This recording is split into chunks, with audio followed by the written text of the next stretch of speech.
Hey there, fight fans. Imagine winning your UFC debut, staying undefeated at 11-0, and then having fans and fighters call for you to be cut, all because you only threw four significant strikes in 15 minutes. That's the wild story of Torrez Finney at UFC Vegas 105 this past weekend. Dana White's been doubting him from the start. Fans are furious, and even Finney admits that he messed up. So was this the most boring debut ever, or are we overreacting? Let's break it all down. Stick around and drop your thoughts in the comments below. First, who is Torres Finney? This guy's a 26-year-old middleweight from Georgia, a former college football player and two-time state wrestling champion. He's nicknamed the Punisher, and he's got an 11-0 record, but his road to the UFC was a grind. Most fighters get signed after one or two wins on Dana White's Contender Series, but Finney, he had to fight three times.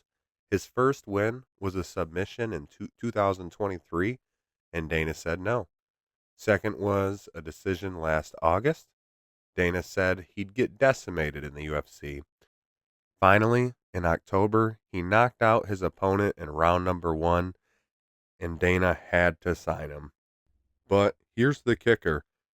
Dana's been skeptical from day one, calling Finney too one-dimensional with a grapple-heavy style that set the stage for an insane pressure going into his debut for the weekend. So, UFC Vegas 105, April 5th, 2025, Finney faced Robert Valentine, a 6'2" Swiss fighter from The Ultimate Fighter. On paper, it's tough. Valentine's got reach and a decent grappling. So what happens? Finney wins a split decision, 29-28, 29-28, and 27-30. But this fight was a snooze fest. He goes full wrestler mode, 17 takedown attempts, and he only landed 8, which actually isn't bad. That's a little under a 50% clip. But he controlled Valentine for 13 of the 15 minutes. Total domination, right?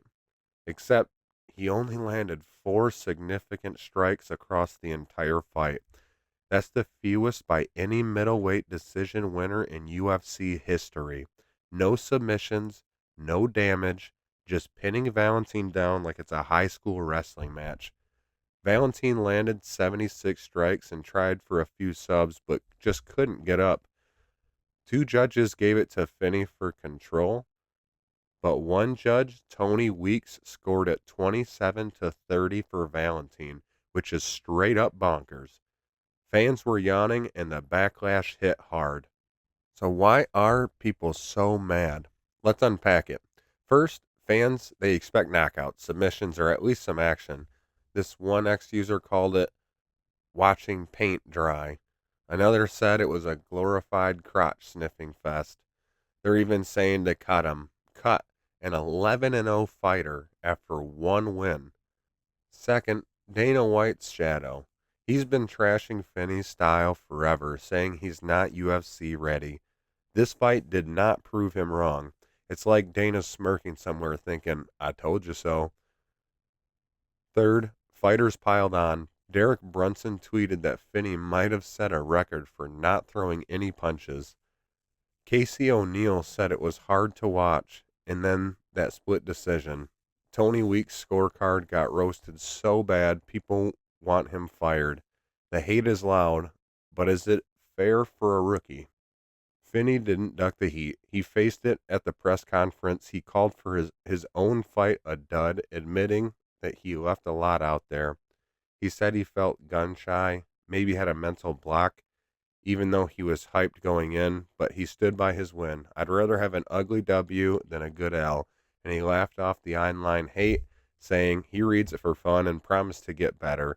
He blamed some of it on the debut jitters. He has fought at the Apex 3 times before. It takes guts to own a bad night like that, especially when everyone is piling on.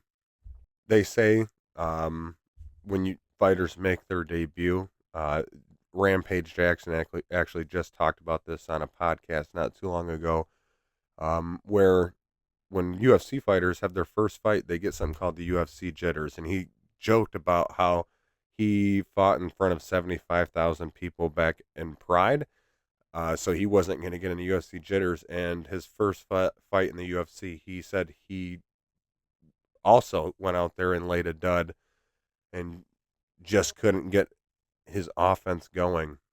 UFC jitters are real. I know that Finney was fighting at the Apex where there's really not much of a crowd, but the pressure that he must have felt going in, it can make a fighter a little bit gun shy.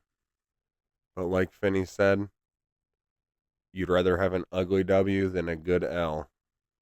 This isn't just about Finney, it's bigger. Is grappling boring? Some fans hate it, but look at Khabib or Makhachev. Grappling's an art when you look for the finish. Finney didn't, and that is the issue. What about judging? MMA rules say damage beats control, but Finney's face was clean while Valentine looked beat up. Two judges saw dominance, Week saw something else. Is judging broken? And cutting him? Really? He's 11-0, 26 years old. The UFC gave guys like Kevin Holland chances after losses over and over again. One boring fight should not end this kid's career, especially someone so young and so promising. So, what's the deal? Do we value winning or entertainment? Should Finney adapt or should fans chill out a little bit? One big question is, where does Finney go from here? He's got to add some pop, ground and pound subs, anything he can to make the grappling more dangerous. Confidence, too. He's young, he can grow. Next fight, maybe a striker, he can wrestle. Let him build. He could end up being a star. Dana doubted Khabib once, too. All right, Fight Fam. What do you think? Does Finney belong in the UFC? Or was this debut a red flag? Should he change? Or are we being too harsh? Drop a comment, smash that like button if you enjoyed this, and subscribe for more MMA breakdowns. I've got a poll below. Keep Finney, yes or no. Vote now. Catch you in the next one.